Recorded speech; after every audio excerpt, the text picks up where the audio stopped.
The message came in the middle of the night. At least it was night in Washington, D.C., though in space, time didn't care about clocks. The President of the United States was woken by her Chief of Staff, face pale, phone trembling in her hand. "Madame President, you need to see this." In the secure briefing room beneath the White House, the air felt heavy. Generals, scientists, intelligence officers, everyone sat silently. Eyes locked on the holographic display hovering above the table. It wasn't a video from Earth. The stars looked wrong. The voice that spoke wasn't human. The alien's image was strange, not monstrous, not even aggressive looking at first glance. Tall, thin, with skin that shimmered faintly under an invisible light, as if it was coated in glass. Its eyes were black and deep, with no whites, no pupils, just an endless void. The mouth didn't move when it spoke, but the translation software made sure everyone understood the words. "This is the Galactic Council," said in a slow, deliberate tone. "Your species has been observed. Your actions have been measured. Your nature has been judged." It paused, almost as if enjoying the silence, letting the words sink in. "You are violent, primitive, dangerous to the stability of this galaxy. You will not be allowed to expand beyond your system. Within 3 of your planet's rotations, you will surrender all weapons capable of reaching beyond your atmosphere. Failure to comply will result in the cleansing of your world. This is not a negotiation." The hologram flickered, and for a moment, no one spoke. Then a general cleared his throat. "Play it again," he said. They watched it twice. 3 times, the words didn't change. The threat didn't weaken. This wasn't some prank or a signal from deep space to be studied over decades. This was a countdown. At first, the room reacted the way humans often did, confused, skeptical, even a little dismissive. Someone muttered that it could be an elaborate hoax. Someone else suggested maybe it was a rogue alien faction, not an official council. But then the scientists spoke. The signal wasn't coming from just anywhere. It came from a location. Near Jupiter, too close for comfort. It wasn't a distant broadcast. It was local, direct, and precise. The president leaned forward. "Do we have visual confirmation of the source?" NASA technician pulled up a feed from a deep space array. Grainy at first, the image sharpened into something that made the room collectively stop breathing. A ship, enormous, bigger than anything humanity had even dreamed of building. It hung there, just inside Jupiter's orbit, as if waiting for someone to open the door and invite it in. There was no debate after that. The threat was real. The emergency session lasted until dawn. Some wanted to respond immediately, to send a message back, anything to stall for time. Others warned that talking could reveal weaknesses. The military wanted to mobilize. The scientists wanted to study. The politicians wanted to calm the public. The president listened to them all, her expression unreadable. When she finally spoke, her voice was calm but sharp. 3 days, she said. They gave us 3 days. Every second counts. We can't waste them arguing. That was the beginning of Operation Resolve. All across the planet, leaders were waking up to the same message. The Galactic Council hadn't just contacted the United States, it had broadcast the same threat to every government with the means to listen. Moscow, Beijing, London, Delhi, every major power got the same chilling ultimatum. Some dismissed it, but none of them ignored it completely. On the second day, the alien ship moved closer. It was still far from Earth, but its slow drift inward sent a wave of unease across the globe. Telescopes tracked it. Satellites sent back data. The thing was unlike anything humanity had ever seen. No engines as we knew them, no visible weapons. It was smooth, almost organic in shape, like it had grown rather than been built. The media learned about the message by the afternoon of the first day. The government tried to control the narrative, but within hours, leaked recordings spread. Online, the words "cleansing of your world" were repeated on every news channel. Stock markets crashed. People began hoarding food and water. In the midst of the chaos, a small group met in an underground base in Nevada. They weren't generals or politicians. They were specialist engineers, pilots, cyber warfare experts, physicists. They'd been working on something classified for years. A project so far beyond current public knowledge that most people would think it was science fiction. It had no official name, but those who worked on it called it the Spear. The Spear wasn't a weapon in the traditional sense. It was a contingency, a secret the world wasn't ready for. And now, maybe it would never have the luxury of being ready. Dr. Alan Rivers, head of the project, was a thin man in his 50s, with a sharp mind and a sharper temper. He slammed his palm on the table. We don't have the luxury of testing. They mean what they say. We either use the Spear now, or we never will. One of the pilots, Commander Leah Vance, crossed her arms. You're talking about taking an untested experimental craft. I'm talking about survival. Rivers cut her off. Up in orbit, the International Space Station caught the first real close-up of the alien ship. Its surface shimmered as if it was alive. No ports, no windows, no lights, just that same unnerving smoothness. It didn't look like it belonged in space. It looked like something that should have been deep underwater, gliding silently in the dark. By the evening of the second day, the alien ship began transmitting again. This time, the message was shorter. 1 day remains, and then silence. On the third day, the skies above Earth were clear. The alien ship hadn't moved closer overnight, but every telescope on the planet was locked onto it. Sat fueled on runways, submarines waited in the deep, nuclear silos stood ready. But no one believed any of it would matter if that thing decided to attack. In the White House Situation Room, the president sat with the Joint Chiefs, Secretary of Defense, and a handful of advisors. On the big screen was Dr. Rivers. Can have the Spear ready in 18 hours, he said. The president's eyes narrowed. And if it fails, then at least we'll know we tried, Rivers replied. The room was quiet. Everyone understood what that meant. If the Spear didn't work, there wouldn't be another chance. The countdown to the council's deadline ticked down. Every second felt like it was echoing louder than the last. Somewhere out in the dark, that alien ship waited, watching. And then, in the final hours before the deadline, Earth replied. The message was simple. It was broadcast in every known galactic frequency, translated into every language they could manage, including whatever alien dialect the council used. This is Earth. We do not surrender. We do not yield. If you want a war, you'll have one. The message from Earth's president did not vanish into the void like so many desperate pleas from weaker worlds. It bounced and struck the ears of every race with the force of a treasure. In the vast halls of the Galactic Council, representatives of 100 worlds sat in stunned silence. Some thought the humans had gone mad. Others thought they had simply signed their own death warrant. But a very few, leaned back in their seats and wondered if perhaps this was not madness, but confidence. Admiral Zoroth of the Valkyrie Alliance hissed in disdain. Humans? They think they can face the Council fleet? They have no fleet worth naming? No planet-wide shield network. No deep space fortifications. They are nothing but an upstart dirt world with primitive weapons.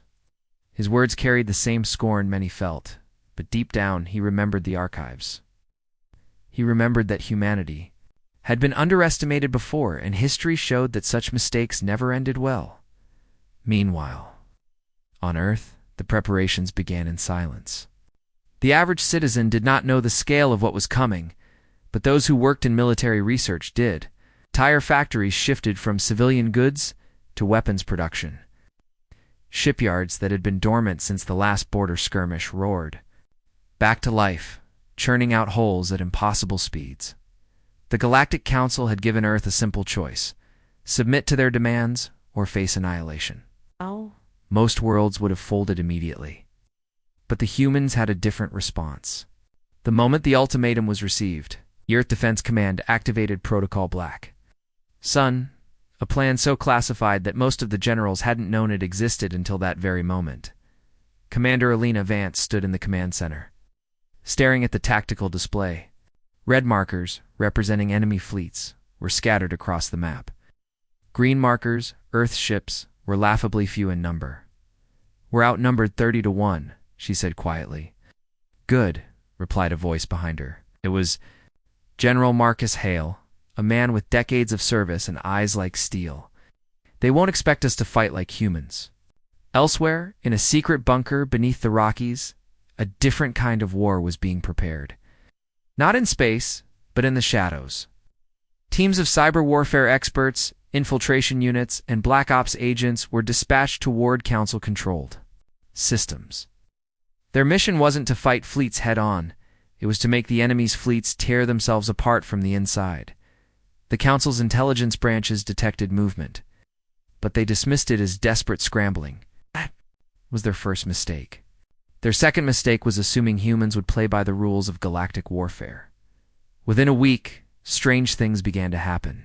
Council ships en route to Earth reported systems malfunctions. Entire fuel reserves vanished from secured storage. A massive dreadnought in the Beta Rim exploded in dock, officially blamed on an accident, but secretly caused by a human sabotage team. Back in the Council chamber, the Valkyrie Admiral slammed a clawed hand on the table. These are not accidents. The humans are attacking us without firing a single ship-to-ship volley. They are clever, yet the full scale of Earth's preparations remained hidden. Civilians were told only that they were on high alert. The rest of the galaxy saw only a defiant but doomed world. And that was exactly what Earth wanted them to see. Because in the quiet darkness between stars, a different fleet was moving. One the Council didn't even know existed. Not built in open shipyards, but in deep asteroid vaults. It's not recorded in any registry, but armed with weapons outlawed in every known treaty, the clock was ticking. And humanity was making sure that when war came, it would not be fought on their terms, but on ours.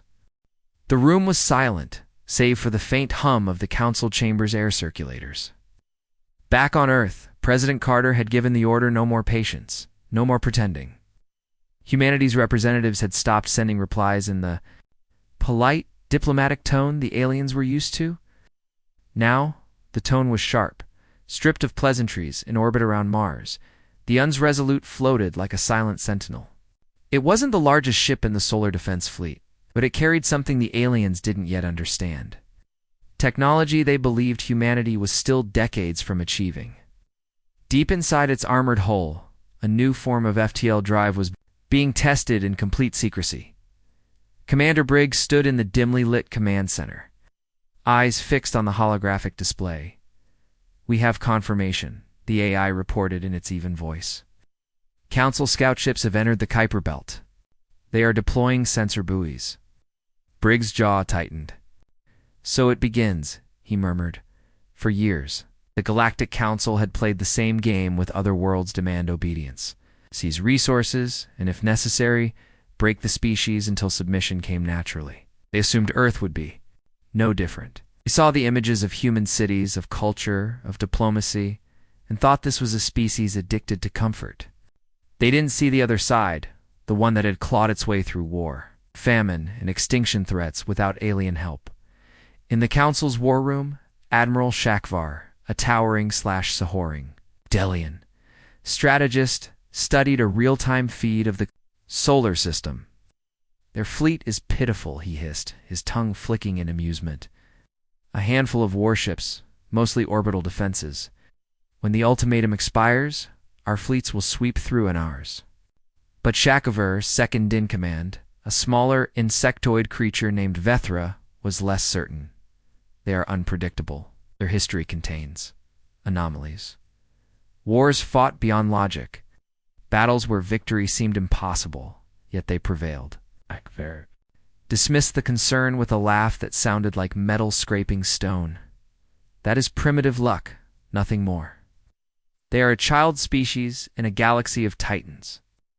Back on Earth, Carter was in the War Council chamber, surrounded by military and scientific advisors. The room's central holly table displayed the entire solar system in stunning detail.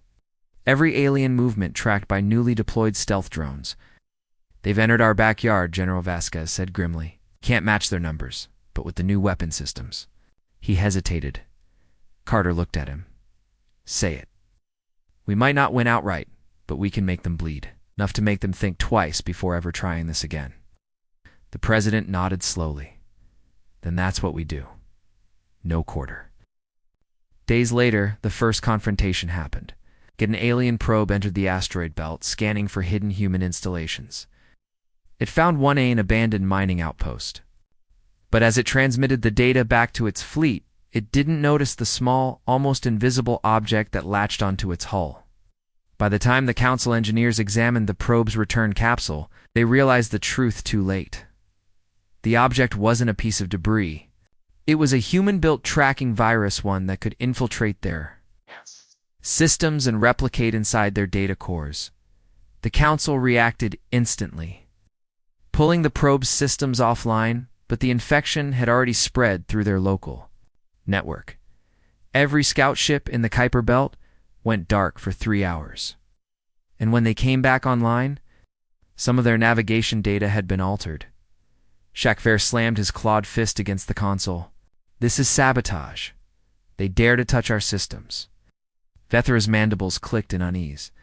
They are not behaving like a desperate prey species, Admiral. They are behaving like hunters. And far away, deep under the frozen crust of Europa, a human submarine base listened quietly to every alien transmission, mapping fleet movements with perfect precision. The war hadn't begun in full, but already Earth was playing by its own rules. The council chamber was in chaos. Delegates shouted over one another, voices raised in fear and anger. News had arrived just minutes ago. Earth's fleet had destroyed the Zither Armada in less than an hour. The Zither had been considered one of the most formidable war forces in the galaxy. They had cutting-edge energy shields, plasma cannons that could melt asteroids, and crews bred for combat. Yet according to reports, Earth's ships had ripped through them as though they were unshielded training targets. What weapon did they use? Demanded the representative from the Calvith Dominion, his scaled hands twitching nervously. Our spies say they never even got close enough for a conventional battle. The Zither were destroyed before their sensors could lock on. Trembling, Aide stepped forward, holding a data tablet. It's not entirely clear. The humans appear to have used a combination of old projectile technology with some kind of guidance system we can't identify. Their munitions ignored shields completely. The chamber fell silent. Everyone knew what that meant. Shield-based defense had been the foundation of galactic warfare for centuries. If Earth had something that could bypass them, every fleet in the galaxy was suddenly obsolete. Admiral Thrin of the Valari Empire spoke up, his voice tight. You don't understand. If they can strike through shields, they don't need larger fleets. They can destroy capital ships from light minutes away. This isn't just a new weapon. It's a paradigm shift in war. From his seat at the edge of the chamber, Councillor Brask of the Ethri observed in silence. He had been one of the few who argued against threatening Earth in the first place. The humans were unpredictable, inventive, and dangerously resilient. Now his warnings were coming true. What's worse, another delegate added, is that they're not even broadcasting their fleet movements anymore. They could be anywhere. At that moment, a secure transmission came through the Council's encrypted network. The hollow image of a human officer appeared, short hair, hard eyes, wearing an Earth Defense Command uniform. This is Captain Alara Mason of the Terran Expeditionary Fleet, she said, her voice cold but controlled. We warned you, told you that any threat against Earth would be answered in kind. You laughed. You thought you could intimidate us. You were wrong. No one dared speak. The captain continued. From this moment on, any act of hostility against humanity will be considered an act of war, and war with us will be short for you. Her image flickered away, leaving the chamber in stunned silence. The only sound was the faint hum of the chamber's ventilation. Some tried to recover their composure. We should open negotiations immediately, one delegate said weakly, but others, pride wounded, refused. No, said Admiral Thrin. We will not be bullied. We have fought greater powers before. Councillor Brask shook his head. No, you haven't, he muttered under his breath. Unbeknownst to the chamber, Earth's next move was already in motion. Their fleets weren't gathering for defense. They were moving, quietly and deliberately.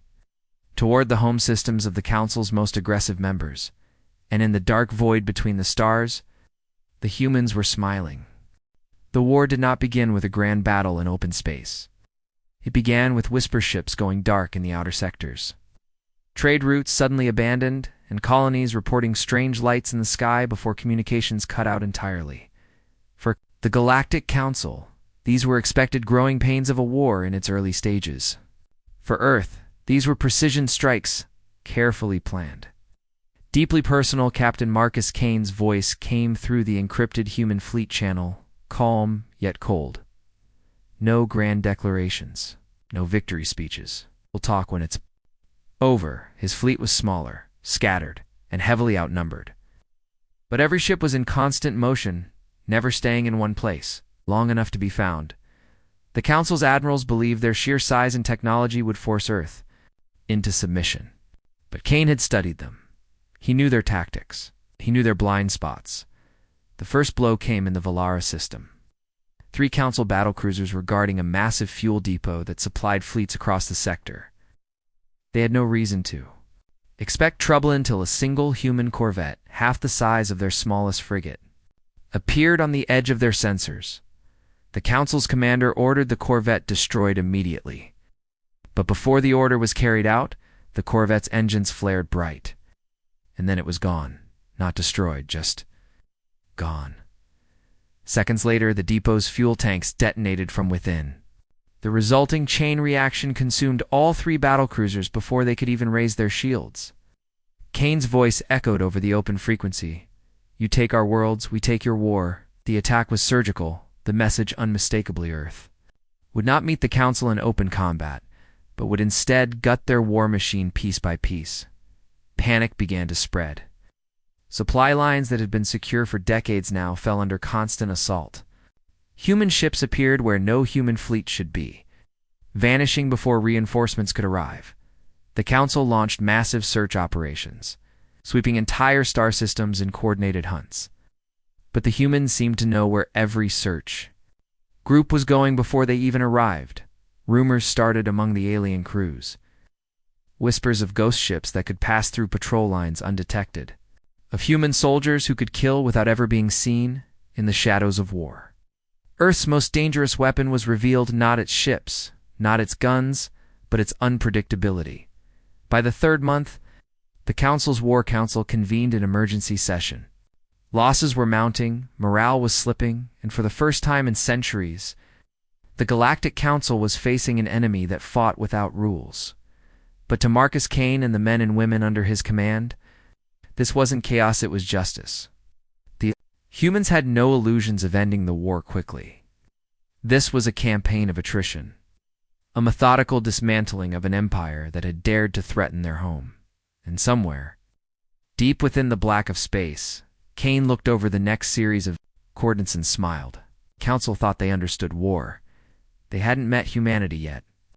The Galactic Council had fought countless wars over the centuries, but none like this.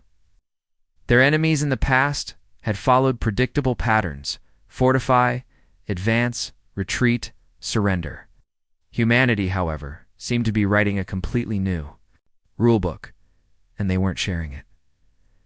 Weeks after the Valara fuel depot disaster, the Council deployed Operation Iron Netta, massive encirclement maneuver designed to trap the elusive human fleet. Hundreds of ships spread across dozens of systems, all closing in on a single kill zone. It was flawless in theory. It was a disaster in practice. When the net closed, there was nothing inside. No human ships, no signals, no debris, just silence. The admirals were still trying to figure out where they had gone when reports started flooding in from the opposite side of the sector. Council outposts destroyed. Communication hubs burned out. Entire escort fleets gone without a distress call and one recorded transmission. A Council frigate captain's last words before his signal was cut were, "They're not attacking our fleet, they're hunting our mind." It was more than physical damage, it was psychological warfare. Humans were targeting things no alien strategist would ever think to hit. Medical supply caches, orbital weather stations, even civilian refueling drones. The result? Chaos. Ships ran out of fuel halfway to their destinations. Troops fell ill on long deployments without access to medicine. Entire systems suffered famine when automated climate controls failed, and each strike carried the same eerie fingerprints cued. With perfect timing, always just outside the Council's reach, inside the human command vessel Resolute.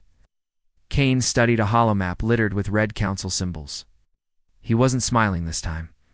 Every target they hit meant fewer lives lost on Earth, but it also meant the war was escalating into something darker. His second-in-command, Commander Ilara Voss, broke the silence. "They'll adapt. You know they will. They'll try," Kane replied, his voice low. "But by the time they change, we'll already be somewhere else." Oh. Sure enough, the Council tried. They deployed decoys, fake supply stations, and phantom distress calls to lure the humans into traps. But the humans never took the bait. Planting explosives on the decoys and letting the Council's own ships trigger them, paranoia set in. Council ships stopped answering distress calls. Convoys traveled with twice the escorts, slowing trade to a crawl. Some sectors cut off all outside contact entirely, hoping isolation would keep the humans away. It didn't. One night cycle. Deep in the Sereth Nebula, a Council dreadnought, the pride of their fleet, vanished. The ship's final log recorded no incoming fire, no enemy ships detected, just the voice of a lone human over the com saying, "You shouldn't have come to our world." By the time the Council realized what they were facing, the humans were already preparing their next move. This wasn't a war for territory anymore. This was a hunt. The war had begun with fleets. Now it was being fought in whispers. By the Council's own admission, the humans had broken the pattern of interstellar conflict. They didn't fight for ground or for star systems or even for survival in the way. Traditional sense, they fought like predators appearing where they were least expected, striking once, and vanishing before retaliation could even be organized. The Council's High Chamber is convened in a secured orbital citadel above Aerith Prime. Inside, the most powerful military leaders in the galaxy argued in hushed, urgent tones. Star maps littered the table, red markers showing where human attacks had been reported. The map looked like it was bleeding.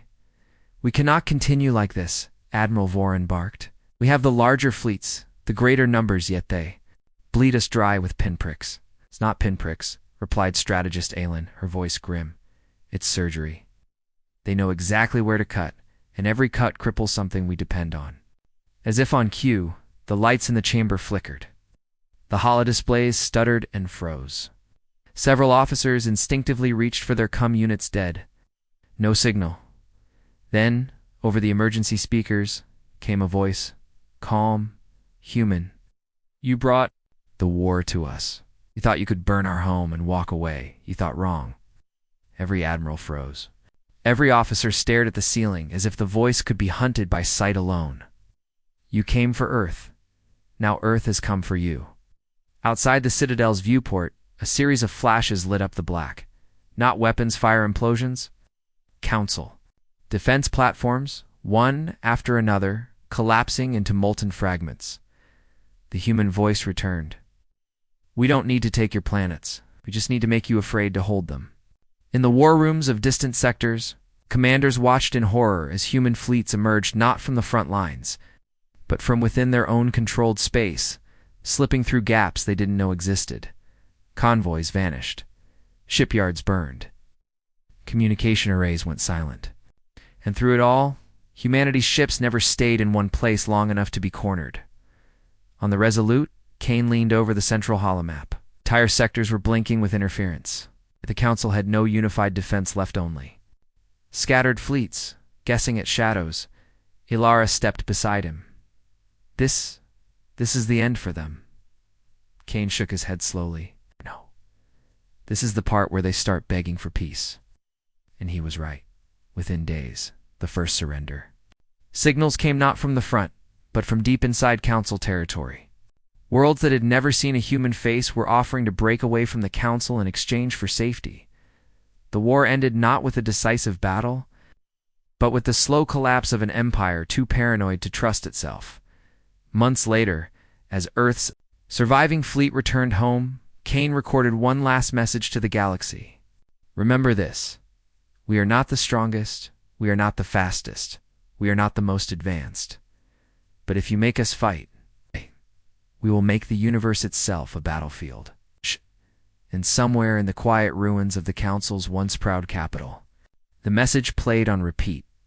A ghost in the static, a warning to anyone who might one day forget what humans had done when cornered.